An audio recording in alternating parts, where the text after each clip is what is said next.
las pintan con el lápiz, vuelven a cepillarlas para que luzcan como si no hubiesen sido pintadas. It's in your bag. It's called Dial-A-Lac. Muy poquitico. I have to reassure you, these are not rules of your eye, because as your makeup corner cleans, so the eyes look white spaced.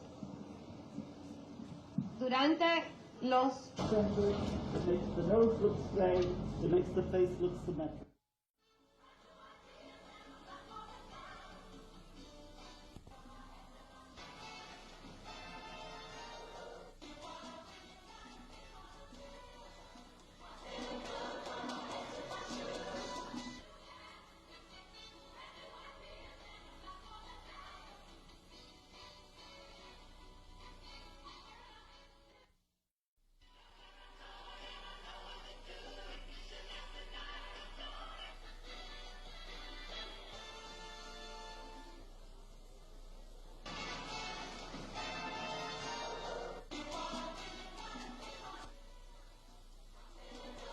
Parts. I think it's getting up early for rehearsals and dragging in from being up till 12 and having to come in at 6 or 7 in the morning.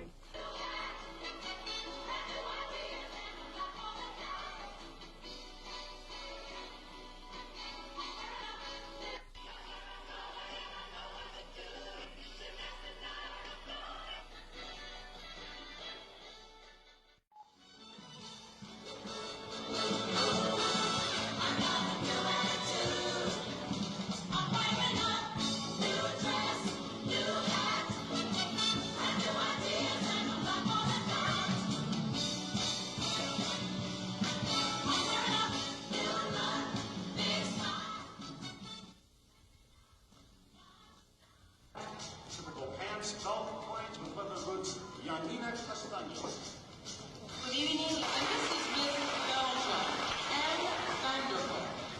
Her costume represents the Spanish influence on Belgium, and that means lots of ruffles. She's wearing a blue silk dress with lots of ruffles, and it has a green sash. Again, say good evening to Miss Belgium. Ruiz. Her costume represents a goddess of a tribe from western Bolivia. Gee, how do you train that tribe?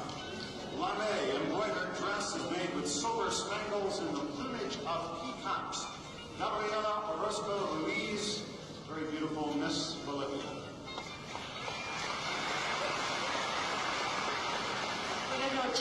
First Queen Elizabeth wore in England in the 16th century. It is made of satin, the band is embroidered with jewels, the waist is brocade, the collar is lace, the headdress is jeweled. Jennifer Leonora Penn, Miss British Virgin Islands. Good evening, ladies and gentlemen. Good evening, my name is Stephanie Roth and I'm from Trier, Germany. It was their last rehearsal before their 9 o'clock date with Destiny, the very last chance to practice those steps before facing a worldwide audience. And if you think getting ready for one of these contests is easy, forget it. For the past 24 days, the contestants have been rehearsing and primping and posing and parading. And for some, the grind of being a beauty queen was proving to be a little much. It's hard work, very hard work, and it's not as glamorous as everyone thinks it is. But there was plenty of glamour this afternoon. Hundreds of people paid to watch the rehearsal, lots of them die-hard girl watchers like these two guys, Hyatt Hotel employees who've been sneaking into the night center every chance they could get. Breakfast, lunch, and then every day. And tell you what, I could go for next 2 weeks if it's possible. What are you going to do when it's over? I'm going to ask for addresses and everything. And they aren't the only ones who will be sad when it's over. How does it feel? You're about to give up the crown. I don't know. I'm sad. Today is, it's a sad day today.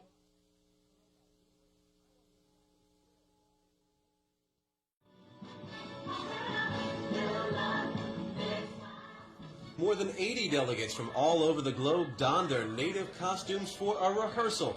The last week of practices is underway.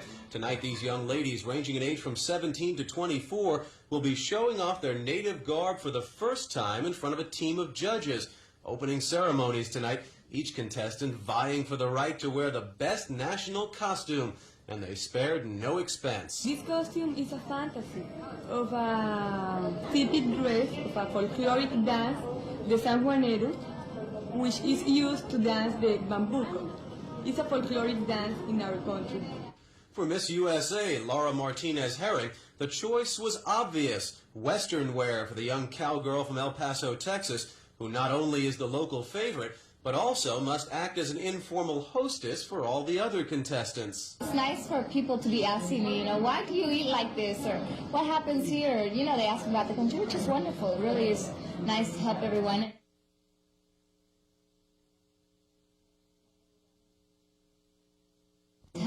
And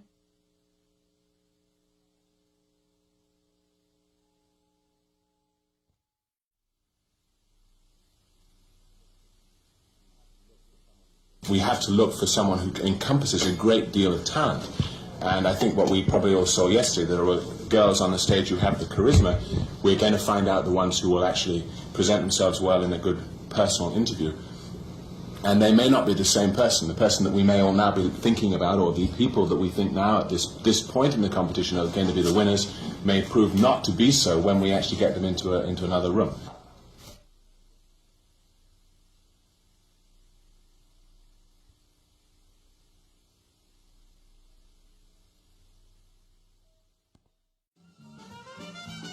It was a night for Miami to shine as brightly as the sea of sequins that swept over the Night Center. The parade of pageant goers tonight almost as glamorous as the contestants themselves. It was a night that brought out the rich and famous and the not so famous. The die-hard girl watchers were here. why are you here to see a beauty pageant? To go look at beautiful women. That's it? That's it. Hopefully get a date. South Florida socialites were here, and so were the everyday folks who, for the price of a ticket, could share in the fantasy. As you know, in this day and age, a lot of people say, well, beauty pageants are passe. Oh, I don't know. I think they're kind of like a Cinderella story. And this night brought out a lot of would-be Cinderellas. I think they're gorgeous and they have a body that anyone want to have in all their life. But Miami's movers and shakers here tonight saw a lot more than just the beauty queens. This is a real gala night for the city of Miami. Here we are having an event with 79 representatives of different countries, which reinforces the internationalism of our city. And we are just thrilled that Miss Universe is happening here. In fact, Miami tonight is the center of universe.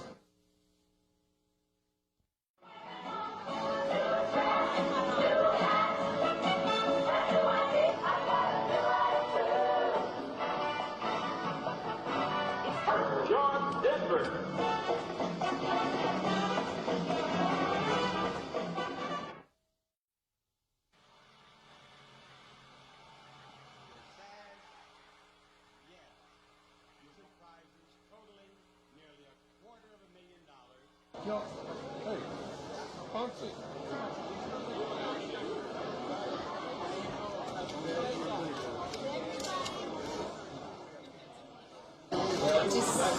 It's a dream come true. When I was little, I used to sit in front of the TV set and dream about one day maybe trying out for Miss Universe. And it got started, and here I am. What made you enter to begin with in the first pageant in Puerto Rico?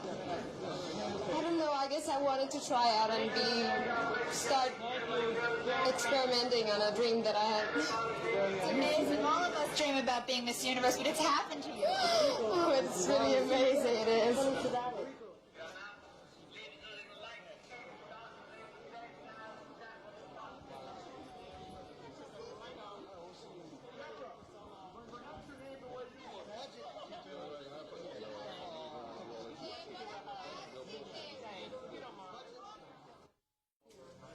¿Cuándo tú llegas a Puerto Rico? No sabes. No se sabe, pero ya pronto. And we decided that this year, she had a feeling it would be a nice year this year. She said you should try it now. Yes.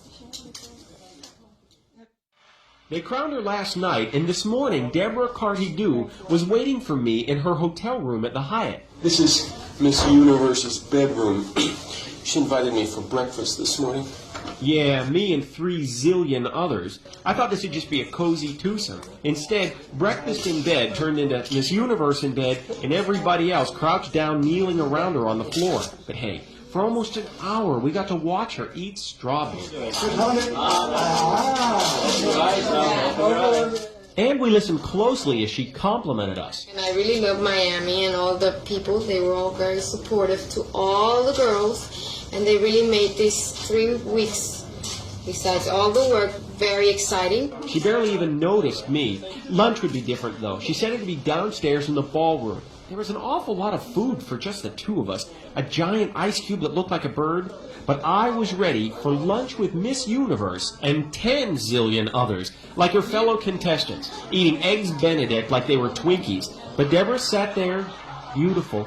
I never could catch her eye, but again, she said such nice things. And I'm so happy to have been crowd here in Miami. And then she and us went shopping at exit shops in Bell Harbor. I mean, la-dee-da. $58. This t-shirt is $58. I can't afford shopping here. Miss Universe could because they gave her $5,000 in clothes. Anything extra, someone else had to pay for. I tried not to catch her eye. Mark, would you buy this for me? I love it. This? Please. Just my luck. Wonder if they accept charge cards from pennies. Mark Schaefer, Channel 10 Eyewitness News.